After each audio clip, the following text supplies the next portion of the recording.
I'm E.G. Marshall. Welcome to the sound of suspense. Welcome to the fear you can hear, but mostly to the world of terrifying imagination. The story you're about to hear concerns one of the most unusual killers in the annals of crime. A brutal murderer who carries not one but 4 deadly weapons wherever he goes. A huge monster of a creature weighing hundreds of pounds. But this isn't a horror story. In a way, it's a love story. It's called The Horse That Wasn't for Sale. And now that you've heard the title, you've already guessed the identity of our killer. But that doesn't mean you know what Stargazer is really like. No, you keep away from me here. Get back, Stargazer! Get back, get away! Stop it! Please, somebody stop him! Save me!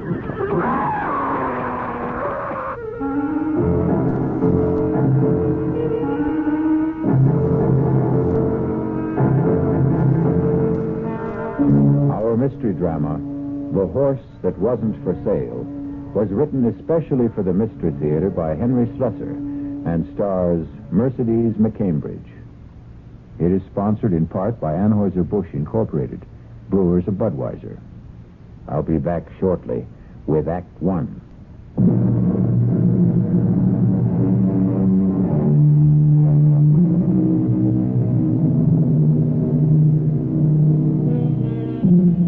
Our tale begins in an idyllic setting. Just picture the gently rolling hills of a horse farm in the early days of autumn.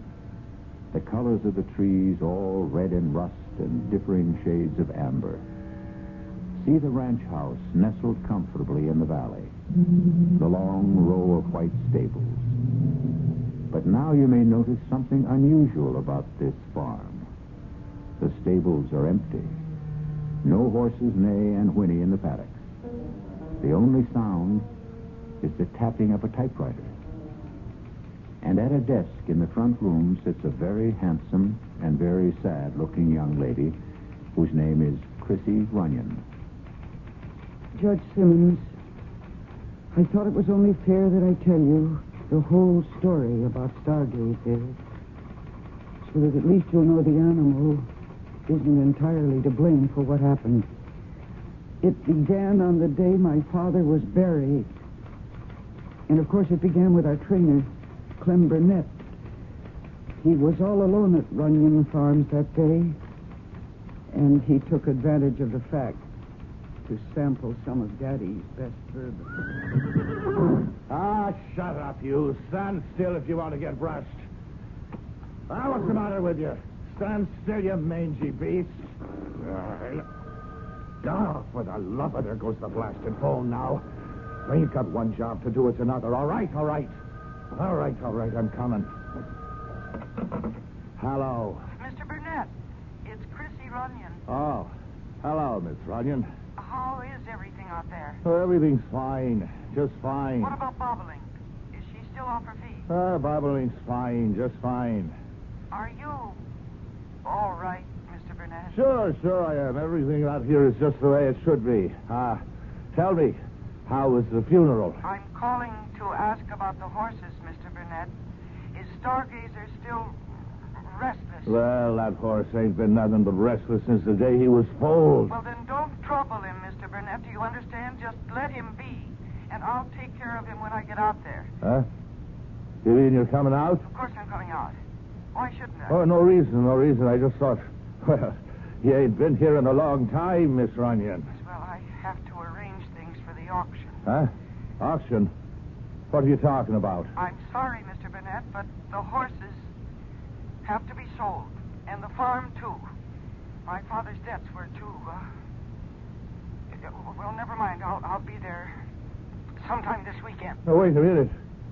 You're telling me that I'm out of a job? I'm sorry. There's nothing I can do about it. Now, look here. I worked 6 years on this place. 6 years, and your old man never gave me more than a... I'll see you on the weekend, Mr. Burnett, and we'll settle then about your wages. And remember what I said about Stargazer. Just let him alone. goodbye. Just like that, huh? Just like that, huh, Miss Snooty? I'll let him alone, all right. He can starve as far as I'm concerned.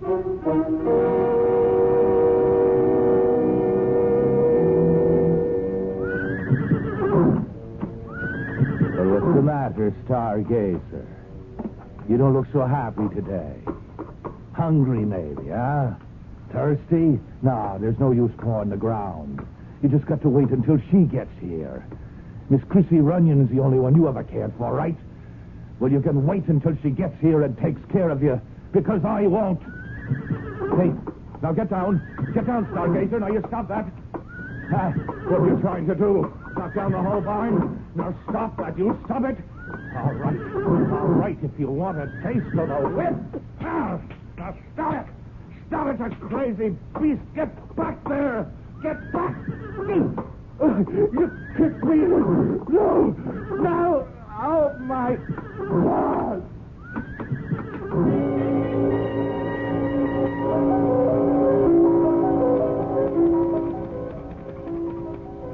Well, you know what happened to Clem Burnett better than I do, Judge Simmons.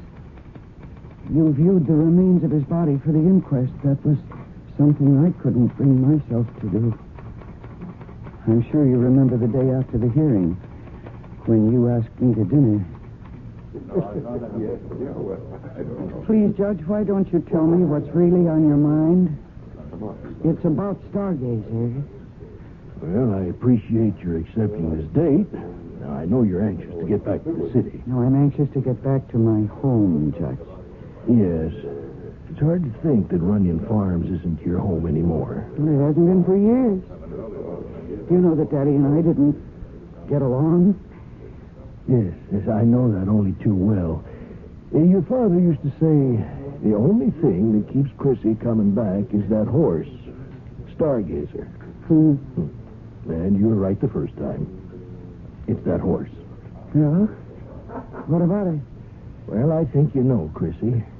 Even though I handed down the verdict I did about poor Clem... Do you know what that man was doing to Stargazer? As I heard testimony, remember? Well, it's the truth, Judge. He was deliberately starving the poor animal. He was depriving it of feed and water.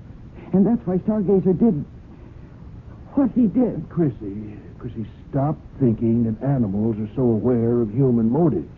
Now, I love horses, too, but I don't give them that much credit. Well, they know cruelty from kindness. And you think it was merely Burnett's cruelty that made Stargazer stomp him to death? Yes, I do. Then what about Clayton? Well, what about him? Clayton wasn't killed. Are you telling me that he wouldn't have been killed if your father hadn't reached the stable in time? I didn't know that you knew about Clayton. Your father told me himself. I didn't realize you... He swore me to secrecy because he knew how much you loved Stargazer. He's my horse, Judge.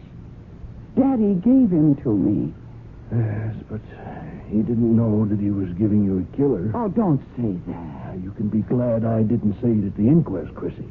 Now, I was tempted to, let me tell you. It was only the fact of you sitting there with those big blue eyes of yours filled with tears. Well, I was crying for my father. Yes, of course. But you were crying for your Stargazer, too. Now, you're afraid the verdict would be against the animal and that somebody would have to put a bullet in that proud head. Judge, please don't say such things. Chrissy, you're not going to allow Stargazer to be sold, now, are you? Is that why you wanted this lunch, to ask me that? The horse cannot be ridden. Not even you dare ride him again. A horse doesn't have to be ridden. Chrissy, your beautiful stallion is mad. Mad? Killer mad.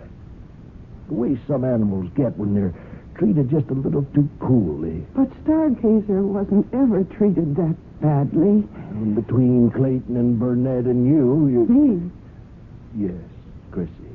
Yours was the greatest cruelty of all. What do you mean? Your horse loved you, child, and you left him. You went out of his life, and you stayed out of it. Well, I was in college. And afterwards, well, Judge, I did have a life to live. I didn't want to live it under the thumb of my father. Yes, and Stargazer forgot kindness and learned indifference and cruelty, and he went mad. Now, you have to do something for him. Judge, please listen to me. I know he's valuable, Chrissy. And I know your father left you with too many creditors, and Stargazer will probably bring you a higher price than any other horse on the list. 8, maybe 10,000 from the stud farm. Judge Simmons, you needn't have worried. I made up my mind about that even before Stargazer, even before Burnett was killed. He's not for sale. You mean that, Chrissy? I'm putting every single horse up for auction, but not Stargazer.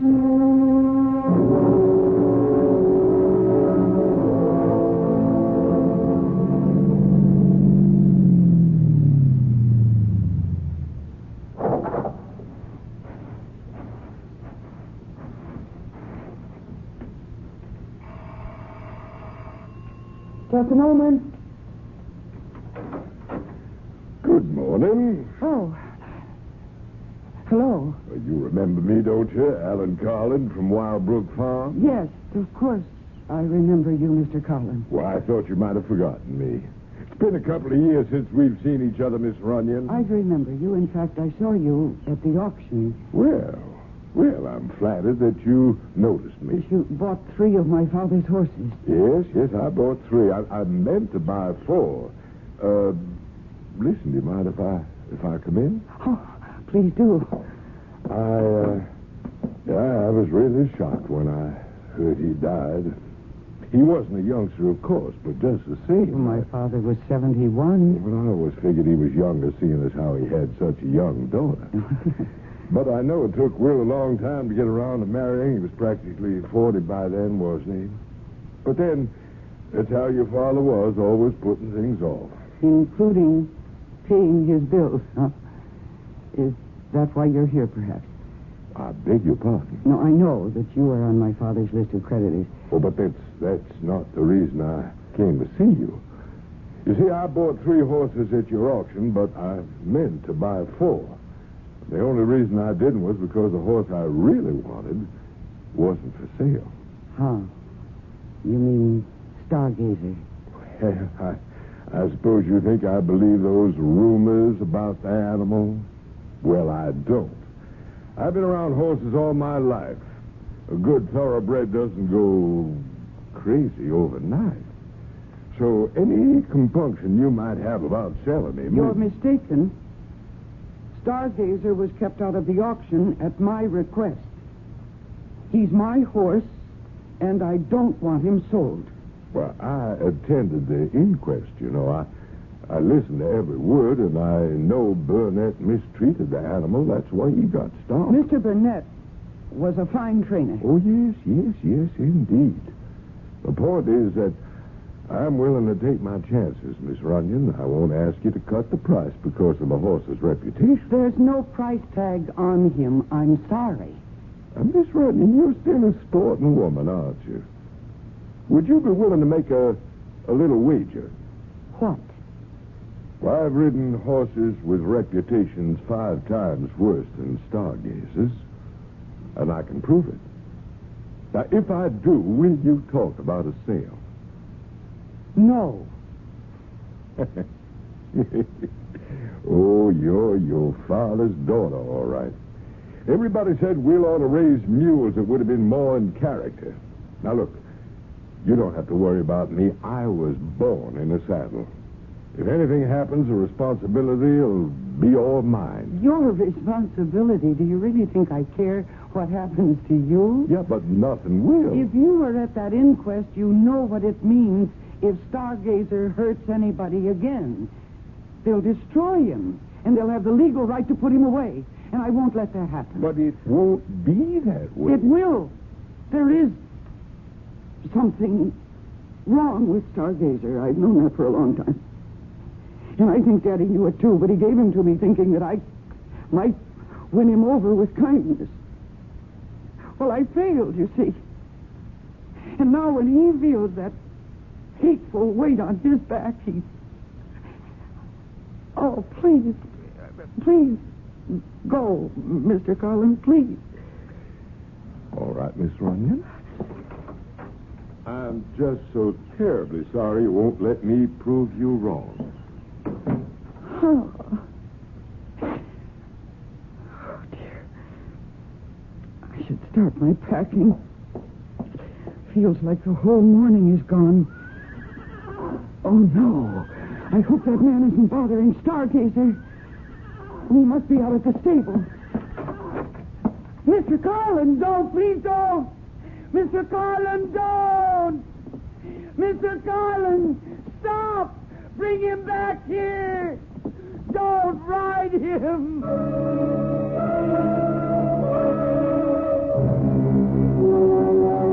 And so Mr. Alan Carlin, horse fancier, has taken a fancy to a killer horse.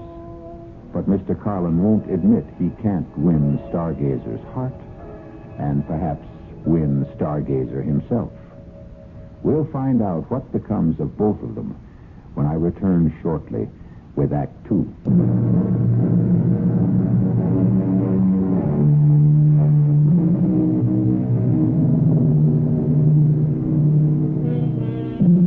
And now, here's Act 2 of The Horse That Wasn't for Sale. Alan Carlin knows horses, knows the feel of them, the moods of them, knows when they respond to a rider's touch, and knows when they resent it.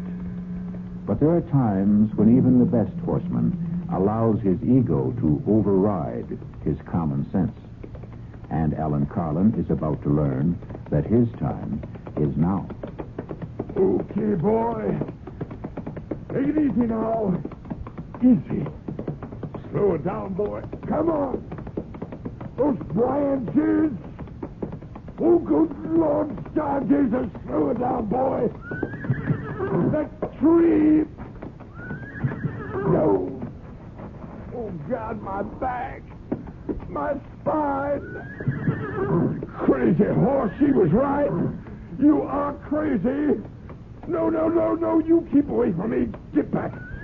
You get back there, Stargazer. You get away. Don't stop it. Somebody, please, somebody stop him. Save me.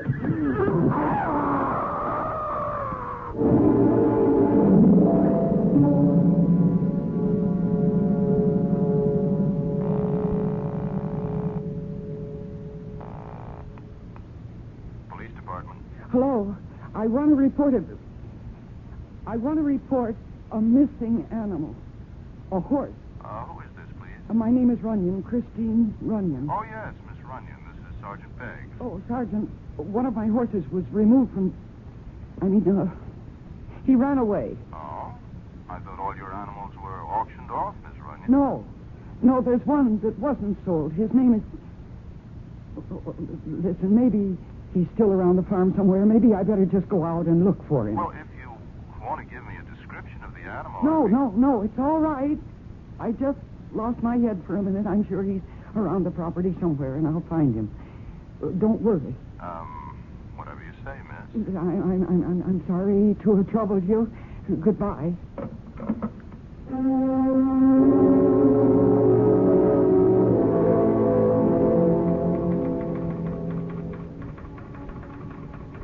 Of course, I knew that Stargazer wasn't around the farm. I knew where Stargazer was. Somewhere near the woods, with Alan Carlin on his back, if he was still safely in the saddle. And I knew that I had to find him. I saw Carlin's automobile parked outside, and I decided to take it instead of my own, so that I could send Mr. Carlin back where he belonged.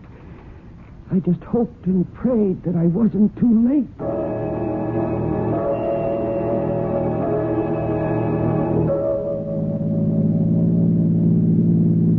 I hated driving. All my life I preferred a saddle to a driver's seat. But I drove Alan Carlin's car like a reckless idiot, taking every curve as if it was a race course. Stargazer must have been traveling swiftly, because there was still no sign of them when the road ended and became a forest trail. Only a horse could travel that pathway. So I stopped the car. I wasn't afraid of the forest. I'd spent half my life on a trail that led into the deepest parts of it. But now for the first time I felt afraid of it. Afraid of what it might conceal. And then I heard a sound that froze me in my tracks. Stargazer! Stargazer, where are you? Stargazer! Mr. Carlin! Oh, thank heavens you're all right, Stargazer. You are... Oh, dear God. No! Mr. Carlin, he's been thrown. Oh, I warned you not to do this. He just won't be ridden. Nobody can ride Stargazer, not even me. For you're lucky you weren't... Oh, no. Oh, no, his head. Oh, no. You killed him. He's dead. He's trampled to death. Oh, dear God. How could you let this happen? It isn't right. It isn't right. No, Stargazer. I'm not angry. Not with you. My poor animal. No, it's his fault. It's all his fault. Oh, damn you, Carlin. Why did you make this happen? Why? No, don't worry. Don't worry, Stargazer. I'm not going to let anything happen to you. That wouldn't be fair. It just wouldn't be. Only what can I do? They'll find out. Somebody will find out. I looked at Carlin's dead body, and I thought, what if I simply left it there? Just left it to yesterday's dead leaves and this year's snow. By the time they found him, Stargazer would be safe with me in Washington. But then I realized that would never work. They'd see the hoof marks on his face. They'd know. That policeman I called would remember, and they'd come for Stargazer, and they'd put a bullet in his head. No, I couldn't leave Alan Carlin there. Not with the story of his death so clearly marked on his face and his body. Or maybe there was something else I could do. What if I obscured the story of that death? What if I just obliterated it? Yes, that was my answer. Alan Carlin's automobile was only 100 yards away. If I could get him there, I bent down and put my hands under his arms, and I tried to lift him. It was so heavy. Dead weight. How could I drag him to the car? No, it was impossible. I could only move him a few inches along the ground. The slippery leaves beneath his body helped a little, but I just didn't have the strength. And then Stargazer gave me the answer. If I could manage to secure the body to his harness, if I could attach it somehow to the reins, or even to the stirrup. It was horrible, I knew that. But the thought of what might happen to Stargazer was even more horrible, more unbearable. And finally, I managed it. I dragged that man's body out of the woods, using Stargazer as my strength. And I put Alan Carlin into his own automobile. And I started the engine. There was only one logical place to take him. It was the canyon road, of course. I knew how steep that drive was, how dangerous it was. That's why so few cars traveled it. And that was lucky for me, the fact that the road was empty, because it made what I had to do so much easier. It almost seemed like a sign from heaven that what I was doing was right. And then, at the beginning of a steep grade, I stopped the car. And I looked at the edge of the precipice. And then I looked at Ellen Carlin's body. And for a moment, my nerve deserted me. But then I put down the parking brake. I shifted the car into drive. Then I got out. And I reached below the dashboard and released the handbrake. And for a moment, I thought I'd have to push the car to start it sliding down the grade toward the edge. But then gravity became my confederate, and the car began to move of its own accord. The door slammed shut as the wind caught it, and with gathering momentum, it headed straight for the guardrail, straight for the canyon below. And the guardrail gave way, and the car and the man and the whole horrible problem went over the edge. And when it struck the bottom, the impact was so shattering, I knew that Stargazer could never possibly be implicated in that man's death.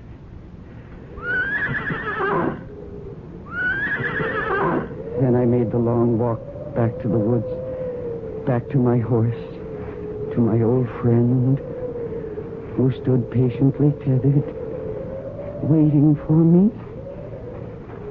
trusting in me.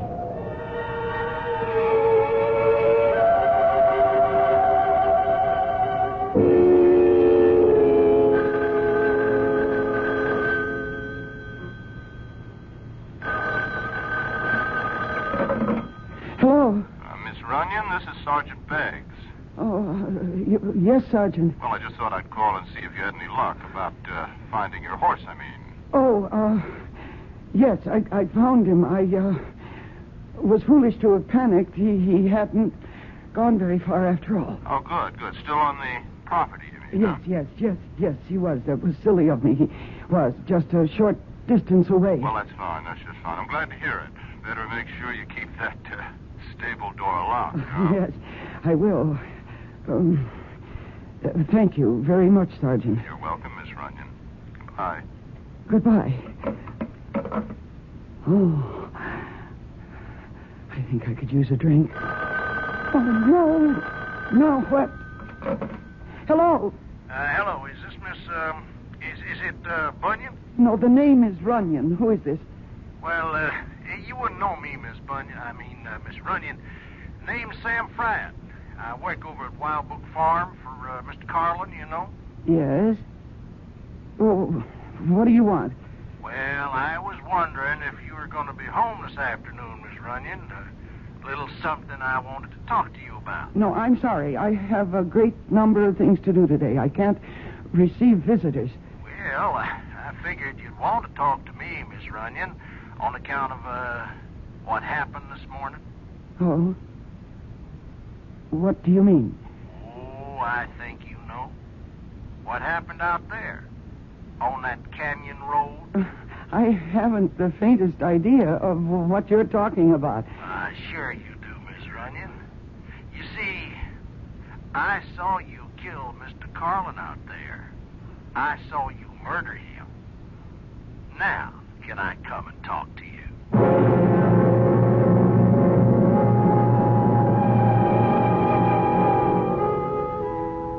There's a famous old saying that we've all become familiar with lately. Oh, what a tangled web we weave when first we practice to deceive. At the moment, it looks as if Chrissy Runyon has woven herself a tangled web, and one in which she herself seems to be caught. But we'll learn exactly how tangled her affairs are when we return shortly with Act 3.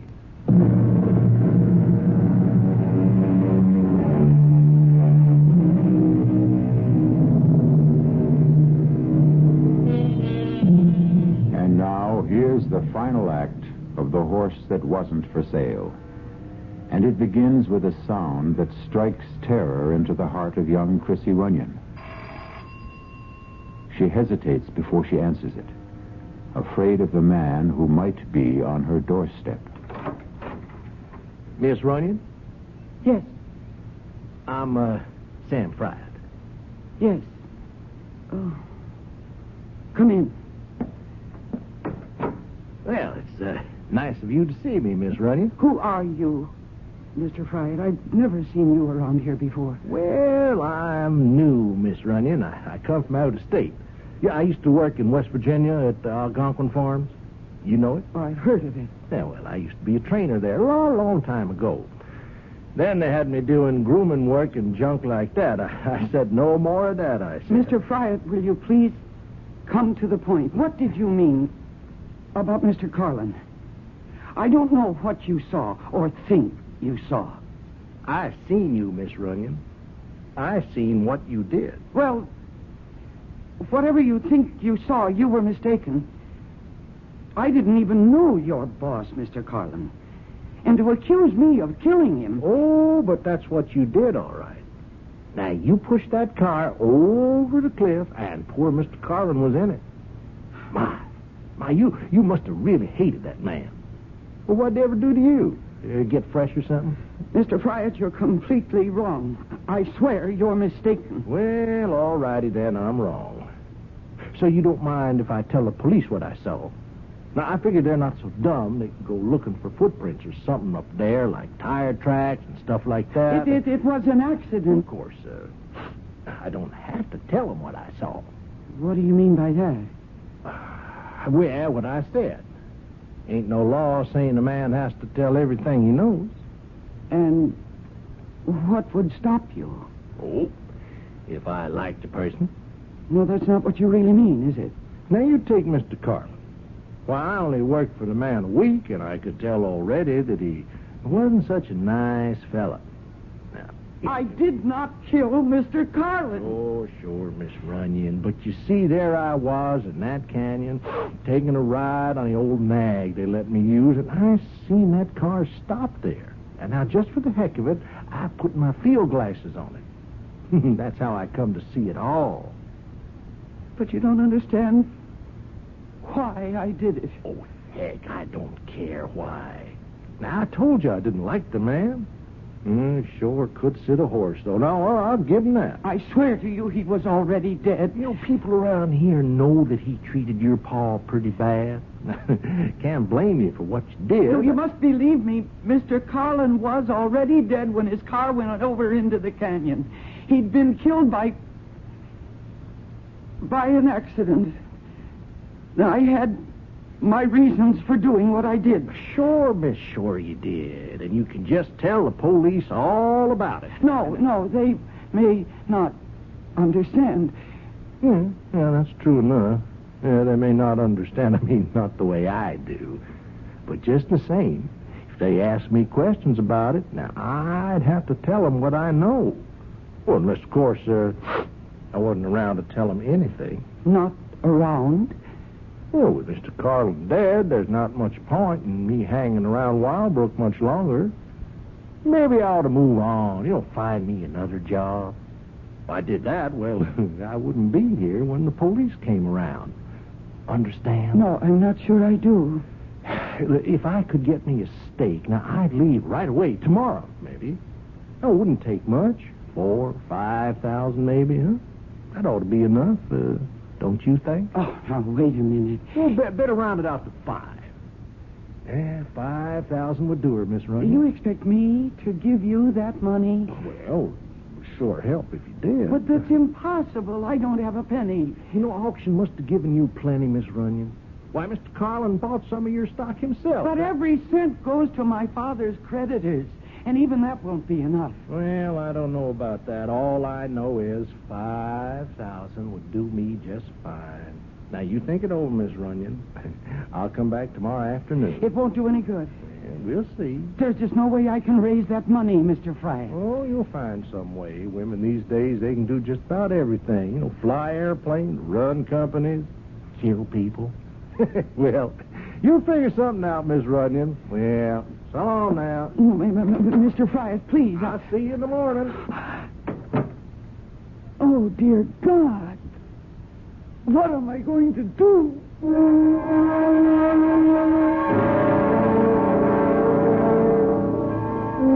And now, here's news on the local scene. The body of horseman Alan Winslow Carlin has been found in the ravine below Canyon Road. Carlin, the victim of an auto crash that completely demolished his vehicle, had to be identified positively through examination of his dental records due to the condition of the body. An investigation by the State Highway Patrol is underway. Yes. Miss Runyon, my name is Sergeant Beggs. We spoke on the phone earlier today. Oh, yes, Sergeant. Could I please come in? Well, if you're still worried about my horse, I told you that I did find him again. Oh, yes, miss, I know. Well, then, what's the trouble? Oh, nothing about the horse. It's about your neighbor, as a matter of fact. If I could just come in for a minute, please. Yes, of course. Thank you. I don't know if you know the gentleman. Name of Carlin? Oh, yes, I know who he is. Wildbrook Farm. Yes, that's him. Matter of fact, I understand he bought some of your horses at the auction last week. Yes, he did, but I didn't handle the transaction myself. The auctioneer did all of that. Yes, I understand. Well, then, what was it you wanted to ask me? You haven't been back home for some time, have you? It's close to 2 years. I came here when my father died suddenly. Yes, I know. And so I guess you didn't see Alan Carlin in all that time? No. Why in the world should I? Oh? I was just asking. Oh, Sergeant, I think you'd better tell me what this is all about. Well, I've got something to tell you about Mr. Carlin. He's dead. He died in an auto crash this morning. Yes. I just heard that on the news. Oh, I see. Well, it was pretty bad. He was halfway up the canyon road, heading for the Leap. You know where the Leap is? Sergeant, I was born and raised in this part of the country. Oh, yes, of course. Excuse me. Anyway, he went out driving that way, and he must have skidded or something. Car went over the edge, plowed right through the guardrail. Oh, that's terrible. It's such a dangerous road. Oh, yes, it is a dangerous place. I would have thought Mr. Carlin would have had more sense than to take it at high speed or whatever it was he did. Anyway, the car went over, and it was totally demolished, of course, and that's a long way down. Oh, that poor man. I'm terribly sorry about Mr. Carlin. But I really can't take his loss very personally. I hardly knew the man. Uh-huh. Well, your father knew him well, though, didn't he? Yes. They were neighbors for many years. And friends. Oh, I suppose so. Only they had some kind of falling out about money, I understand. Well, what does that have to do with all this? Just curious, Miss Runyon. Are you trying to imply something? No, miss, of course not. Why should I do that? Oh, there is just one more thing, though. One more thing. When Mr. Carlin left his place this morning, he told one of his servants that he was coming here to see you. Oh, that's right. He was here. Mm-hmm. What time would that have been? Oh, I don't remember exactly. Around 11, I think. Did he stay very long? No. No more than 10 minutes. I don't see the point of all these questions. Well, you see, we're just trying to understand what happened, Miss Runyon. Mr. Carlin, he was a pretty careful driver. He knew that mountain road as good as anyone else in this part of the country. And we were just wondering if he might have been, let's say overtired or drinking too much or depressed, anything like that. How'd he seem to you? I just don't recall. I see. Well, then I guess that's all for now. What do you mean, for now? Oh, the Highway Patrol is investigating the accident, too, and since you were the last person to see Mr. Carlin, they might be talking to you, too, Miss Runyon. Oh. Is that the horse out there? One that got away? Yes. That's my horse. My. That's a fine-looking animal. Oh. I guess he's the only one you didn't sell off, huh? That's right, the only one, Sergeant. But, I might not keep him after all.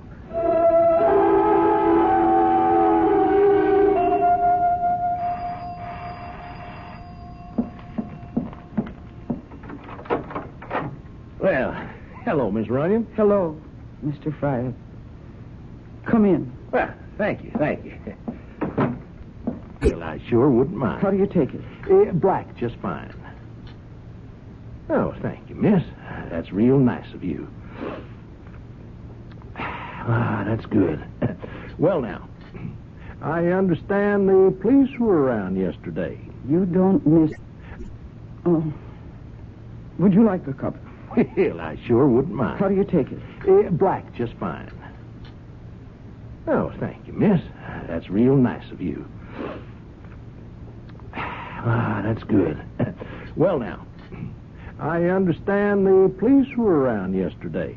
You don't miss very much, do you, Mr. Fryer?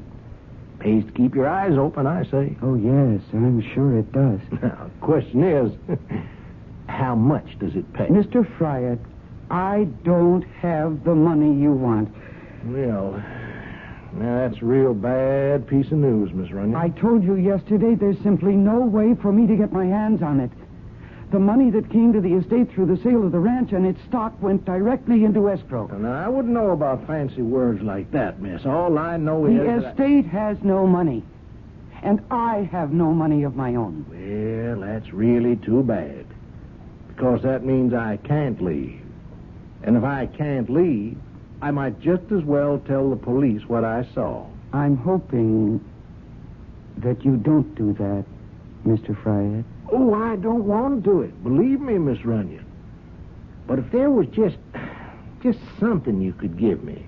I mean, there must be something your pa left you, huh? A man like your daddy wouldn't die and leave his only child nothing at all. Well, there is one thing.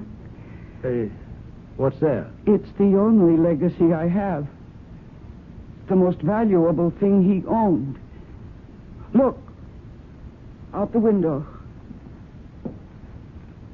That horse, you mean? Yes. His name is Stargazer. A thoroughbred. A champion. Yeah, that's some stallion, all right. You said you were a good judge of horseflesh. How much do you think he's worth? Well, I wouldn't know for sure. I've been told he's worth between $8,000 and $10,000. Yeah. Hey, a man would be mighty proud to own a horse like that, right? Well, he's all yours, Mr. Fryer. What? I'll transfer my ownership to you. Right this minute. Oh, you really mean that? Oh, why, that would be real fine, Miss Runyon. That would be real kind of you to do that. It won't take more than a few minutes for me to prepare the papers. Oh, I'd really appreciate that, Miss Runyon. You know, I'd sure like to take him out for one last ride before the sun goes down. And, of course, that's just what happened, Judge Simmons. Sam Fryer took Stargazer out for his very last ride.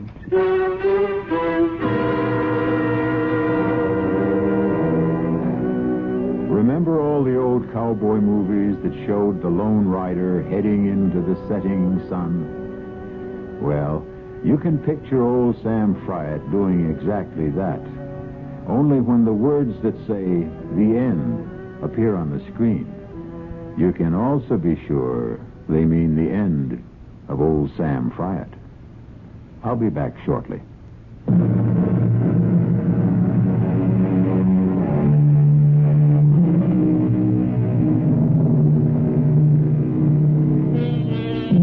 We hope you enjoyed this radio mystery story.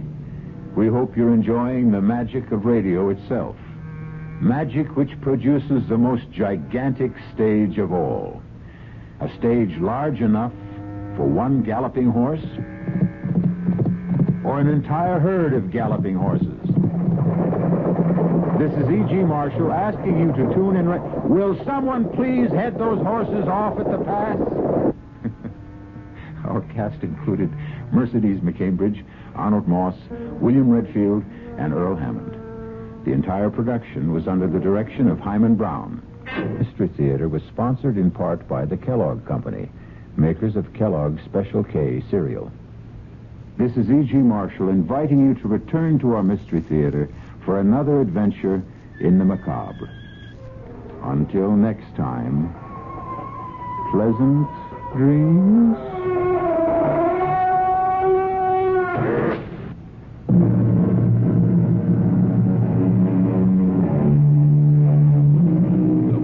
Mystery Theater was brought to you by ShopRite Supermarkets, where you get a lot more for a little less, by Suburban Savings with offices throughout North Jersey, and by your New Jersey Dodge dealers.